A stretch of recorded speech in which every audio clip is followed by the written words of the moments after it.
All right, hey everyone, welcome back. Get ready, because today we're tackling something we all know and love, family. Family, right. Yeah, but we're not just chatting about your everyday meet the folks stuff. Oh no. Today we're going deep, like deep dive deep on how to really make your family stories pop, really come alive in English. For sure. And to help us, we've got this super cool guide talking about your family in English, a complete guide. Don't let the title fool you. This thing is way more fun than it sounds. Oh yeah, it really gets into it. It's like way more than just basic vocab. It dives into storytelling, like how to actually tell a good story, and even touches on cultural stuff, which is really interesting. That's cool. And it even has phrases that can help you sound more like, a natural English speaker. Nice. Okay, so let's get started. I was flipping through the guide, and right off the bat, I noticed something that kind of surprised me. Oh yeah. It starts with family terms, which you'd expect. But it doesn't stop at just the basics, like mom and dad. It goes way beyond that. Yeah, it does, doesn't it? I mean, there's extended family, all those aunts, uncles, cousins, and then it even gets into like the more, the complexities of modern families. Yeah, exactly. I saw that too. Like step family, and then there's half siblings, and even things like adopted family. Wow. It's pretty comprehensive, actually. Like, they wanted to make sure that no matter what your family looks like, you've got the words to describe it in English. Yeah, that's really cool. It's like they've got every situation covered. They do. That actually makes me wonder, does the guide get into how different cultures view family? I mean, family can mean such different things to people around the world, right? Oh, for sure. And you know what? That's one of the things that makes this guide so great. It's not like stuck in just one way of thinking about family. That's awesome. Yeah, it acknowledges that families can look totally different depending on where you are in the world, and that's something super important to keep in mind, especially when you're sharing your own family stories with someone who might be from a totally different background. Makes total sense. So, okay, let's say you've got down who's who in your family. You know all the terms, but then how do you actually bring those people to life? Describe them in a way that someone can really picture them. You can't just say, my dad, he's tall, and leave it at that. Oh, totally. You've got to go beyond just names and those super basic descriptions, and that's actually where this guide gets really interesting. Okay, tell me more. Well, it's all about using words that really paint a picture. It encourages you to get specific, both with physical details and with personality, like those little quirks that make someone unique. So instead of just tall, maybe I'd say, my dad, he's like a skyscraper, or something like that. Right. Or maybe lanky or towering. It's about finding those words that really capture their essence, that help someone actually visualize them. Love it. And when it comes to personality, it's about thinking about those words that instantly come to mind when you think of that person. Are they hilarious? Are they stubborn as a mule? Are they like fiercely independent? The more specific you are, the more your listener will connect with what you're saying. I'm starting to get it. So instead of just saying my aunt is nice, maybe I could say something like, my aunt, she's the type of person who always remembers everyone's birthday, like even the dog's birthday, and always sends handwritten cards. That paints a much clearer picture, right? Exactly, you nailed it. And the guide actually goes even further and suggests adding a quick example to illustrate that personality trait, like, my brother is incredibly generous, and once he actually gave a homeless man his entire lunch. Something like that. Oh, that's smart. It's like a little story within a story. It is. Okay, I'm totally digging this. So Yeah. now I can describe my family like I'm writing a novel. But what about those relationships, the dynamics, the closeness, the little rivalries we all have? How do you explain all that in English? Such a good point. And you know what? That's something the guide addresses directly. It really encourages you to go beyond describing individuals and actually talk about the relationship between those individuals. So how do you do that? Are there, like, specific phrases you should use? Yeah, the guide gives you some helpful phrases, like you could say, we're inseparable, if you have that close bond. Or maybe you say, we have a bit of a love-hate relationship, if it's a bit more complicated. Right. Okay, that makes sense. And I bet it's particularly useful when you're talking about siblings. Oh, absolutely. Sibling relationships are so unique. So many stories there. And the guide actually dedicates a whole section to that, to sibling relationships. No way. It encourages you to talk about whether you're close, if you're competitive, if you get into a bit of mischief together, all of that. It's about bringing those shared experiences, those inside jokes, to life. I bet people will have some hilarious stories about their siblings. Oh, for sure. But it's not all about siblings. Right. What about those relationships that span generations, like with grandparents or parents? How do you talk about those? You're hitting on another key point. And yep, the guide covers that too. Of course it does. It's all about those generational relationships and how they've shaped you. I love that. So you might say something like, my grandmother, she was my rock growing up, or maybe, I learned everything I know about cooking from my dad. It's not just about stating the relationship, it's about showing how it impacted you. This is making me realize that talking about family in English, it's so much more than just knowing the words. It's like weaving a story, building a narrative. That's such a great way to put it. And that's actually where we're headed next, the art of turning simple facts about your family into those captivating stories. Oh yeah, stories. I mean, stories are the heart of any good conversation. Absolutely. But how do you actually tell a good story in English? Like, is there a magic formula, a secret recipe? Well, no magic spells, unfortunately.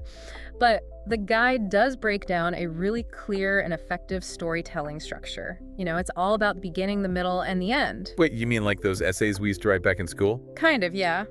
But way more relaxed and fun. Phew. It's about setting the scene, introducing your family, like the characters, then describing what happens, sharing how it made you feel, and wrapping it all up nicely. Okay, that makes sense. Structure is important. But what about grammar? Like all that past tense stuff, irregular verbs? Does the guide cover any of that? Because I know that can trip people up when they're telling stories in English. Oh, for sure. They knew people would need help with that, and the guide actually has a super helpful refresher on past tense. Nice. It goes through all those regular and irregular verbs and even some of those trickier situations where you need used to. It's like having a cheat sheet right there with you. That is so helpful, especially if you haven't thought about grammar rules in a while. But you know what I've noticed sometimes? What's that? People get so caught up in telling the story, getting all the facts straight, that they forget to include the most important part. Yes. The emotions. Yes. The feels. And that's something the guide really emphasizes. Good. It reminds us that a good story isn't just about what happened, but also about how it made you feel.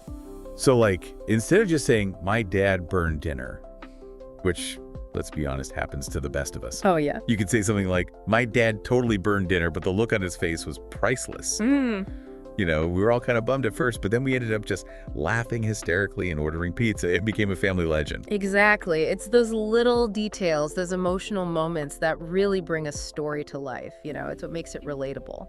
This is making me want to call up my family right now and hear all their crazy stories. I'm realizing there's so much more to talking about family than I ever thought. It's like a whole art form. It is. And we've only just scratched the surface here. Remember earlier when we were talking about how families can be so different around the world? Yeah. Well, the guide actually goes even deeper into those cultural differences. Wait, so it's not just about grammar and vocab. It's about understanding different cultural perspectives too. Totally. That's amazing. Tell me more. Tell me more. Well, it starts by highlighting different family structures.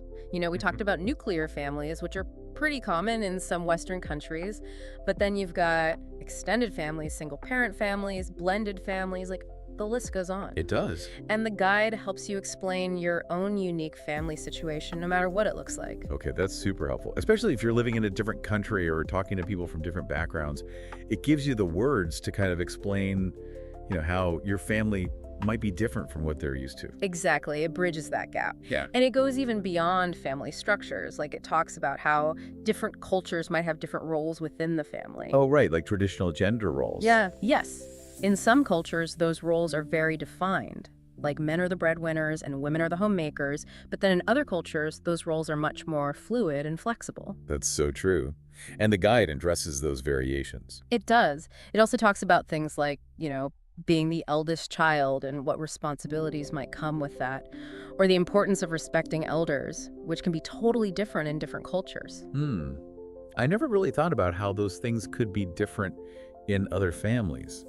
I bet the guide has some fascinating examples. Oh, it does. It encourages you to share those unique customs and traditions that make your family special, like how you celebrate holidays, coming-of-age ceremonies, or even those little everyday rituals that might seem normal to you but could be super interesting to someone from another culture. I love that. It's like turning your family into a cultural ambassador. It is. I bet that would lead to some amazing conversations. Oh, for sure. And the guide even suggests, like, comparing your traditions to those of other cultures. Like, you could say something like, in my family, we always have this huge feast on New Year's Eve, but I heard that in some cultures, it's more about quiet reflection. You know, it's a great way to start a conversation and learn from each other. That's such a cool way to connect with people. I feel like I'm already getting more confident about talking about my family in English, and we haven't even gotten to the actual language tips yet. I know, right? And that's what's coming up next, all those little phrases and expressions that can help you sound like a natural when you're talking about your loved ones. Oh, I'm so ready for those. Bring on the linguistic cheat codes. Think of it as a shortcut to fluency. I like shortcuts. We all do. And it's those phrases that native English speakers use without even thinking, you know, like those little expressions that just roll off the tongue. Give me some examples. Give me some examples. All right, how about, I come from a big family, or we're very close, or maybe something simple like, my family means the world to me. Those are perfect. They sound so natural and easy to remember. And that's the point. The guide encourages you to start using these phrases even if you're not 100% fluent yet. It's about building confidence and getting comfortable with the language. I love that approach. Small steps, big results. Exactly. And the more you practice, the more natural it will become. Trust me. This is also helpful. I feel like we've covered so much ground already. We have. But don't worry, everyone. This deep dive isn't over yet. We'll be right back after a quick break to unpack even more insights from this amazing guide on talking about your family in English. Stay tuned. And we are back! Deep divers, welcome back. You know, I'm still thinking about all the cool things we talked about in the first part of our deep dive into talking about family. It's like, who knew this topic could be so fascinating? It's true. It's way more than just basic vocab. It's like a whole art form when you think about it. Seriously. And this guide, it breaks it all down into these really easy to understand steps. Yeah, super helpful. Okay, so we've got all the basics right. We know the terms, we've got those descriptive techniques, we've talked about stories and cultures.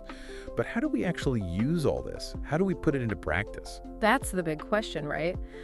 Luckily for us, the guide doesn't just leave us hanging.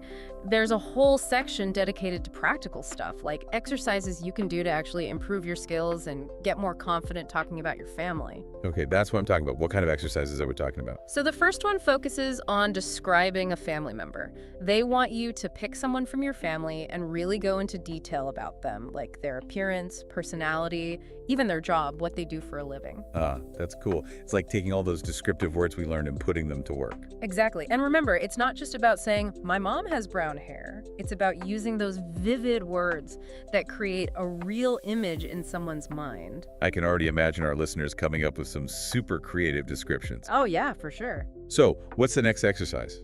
What do we do after we've described our family members? Well, then we get to the fun part, storytelling. Yes, story time. This exercise, it encourages you to choose one of your favorite family stories, you know, a really memorable one, and practice actually telling it in English. Awesome. And remember that structure we talked about, the beginning, middle, and end? The story arc. No more rambling on and confusing everyone. Exactly. Clear and concise. Plus, don't forget about those emotions. Let your listener really feel what you felt when this story was happening. Was it funny, heartwarming, embarrassing? That's what makes a story stick. Man, I'm feeling like a storytelling guru now. All right, so we've practiced describing our family members. We've told some stories. What else is there? Well, the next exercise kicks things up a notch. It asks you to talk about a family custom or tradition from your culture. Ooh, that's a good one. That's where all that cultural stuff we talked about comes in. Right. And there are so many unique and interesting traditions out there. This is your chance to share those customs with others, explain what they mean, and even compare them to traditions from other cultures. I love that. It's like this guide is just taking us deeper and deeper. We're building a whole world of family and culture here. We are. You know what? This reminds me of something the guide mentions, and I think it's super valuable. It talks about practicing with a friend or even recording yourself speaking. Yes. So important. Wait, hold on. Recording myself talking about my family? That just feels weird. I know. It can be a little strange at first. But trust me, it's one of the best ways to get better at speaking any language. Okay, you've got my attention. Tell me more about why this recording thing is so helpful. Well, first of all, you get to listen to yourself. You become an observer of your own speaking. You can hear those little pronunciation errors, grammar slip-ups, or even just places where your sentences sound a bit clunky. Yeah, it's like having instant replay for your speaking. Exactly. You get to analyze your own game tape, and it's not just about finding mistakes, it's about building confidence too. The more you hear yourself speaking English, even if it's just to yourself, the more comfortable you'll get. Right. It's like anything else, the more you practice, the better you get. Yeah. And you don't always have to have someone to practice with, so this is a good way to do it solo. Exactly. You can literally track your progress. Like, listen to yourself from a month ago, and then listen to yourself now. It's pretty cool. You know what? You've convinced me. I'm going to give this recording thing a shot. Any tips on how to make the most of it? Of course. First, pick a topic you're comfortable with. Maybe start by describing your favorite family member or telling a funny story. Don't stress about being perfect, just focus on speaking naturally and expressing yourself. Awesome. Great advice. Progress over perfection. Yes. And another tip, listen to native English speakers as much as you can, like podcasts, movies, anything. Pay attention to how they pronounce words, the rhythm of their speech, how they put sentences together. The more you surround yourself with the language, the more it'll start to feel natural to you. I love that. Immerse yourself in the language. Ah. All right, our listeners are probably feeling super confident now, but what about those nerves, Yeah. the ones that creep up when you're actually trying to talk to someone new about your family? It's so normal to feel nervous. It's one thing to practice by yourself, but when you're actually out there in the real world using your English, it can be a bit intimidating. Totally. So any advice on how to overcome those nerves and feel more confident in those situations? For sure. First of all, remember that everyone makes mistakes. Even native English speakers mess up sometimes. Don't be afraid to laugh at yourself, ask someone to repeat something if you didn't understand, or even just admit that you're still learning English. It's okay. Yeah, it takes the pressure off. No one's expecting you to be perfect. Exactly. And another thing, focus on connecting with the person you're talking to. Remember, you're sharing something personal and meaningful, your family stories. So let your passion and enthusiasm come through, and the language will follow naturally. I think that's beautiful advice. Yeah. It's not about impressing anyone, it's about making a genuine connection. Exactly. You're sharing a part of yourself with someone, and that's something special no matter what language you're speaking. This is seriously making me think about how I talk about my family. It's like, we're not just learning English here, we're exploring human connection and the power of stories. I love that. All right, ready to dive even deeper into the heart of storytelling. Let's do it. Deep divers, welcome back for the final part of our deep dive. I've got to say, this guide has been a real eye-opener. It's made me realize there's so much more to talking about family and English than I ever thought. I know, right? It's not just about the language itself. It's about, like, the human element, you know? Totally. So we've talked about structure, emotions, all those important parts of a good story. But what are those little extras, those subtle things that can take a story from good to totally captivating? What's the secret sauce? That's a good question. And thankfully, the guide has some answers. One thing it really emphasizes is the power of sensory details. Sensory details. What do you mean by that? Well, it's about describing how things look, sound, smell, taste, all those senses. Okay. When you include those details, you're not just telling a story, you're like immersing your listener in the experience. They can practically feel it themselves. I see what you mean. So instead of just saying, we had a picnic in the park, I could say something like, we spread out our checkered blanket under this giant oak tree, and the air was so thick with the smell of freshly cut grass, you could hear kids laughing and playing in the distance. Exactly. You're painting a picture with your words. Your listener can practically feel the sunshine on their skin and smell those delicious picnic snacks. Wow, you're right. It's so much more vivid. Okay, sensory details, got it. Yeah. What else can we do to make our family stories super captivating? Another great technique is using dialogue. Dialogue. You mean like actually quoting what people said? Yep. When you add dialogue, you're bringing your characters to life. Your listener can actually hear their voices, their accents, their little quirks.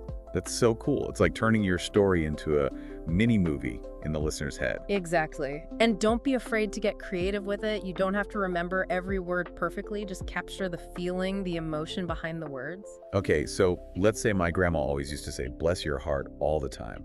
I can just work that into the story, even if I don't remember exactly what she was saying it about. Absolutely. It's those little details that make a story come alive. This is awesome.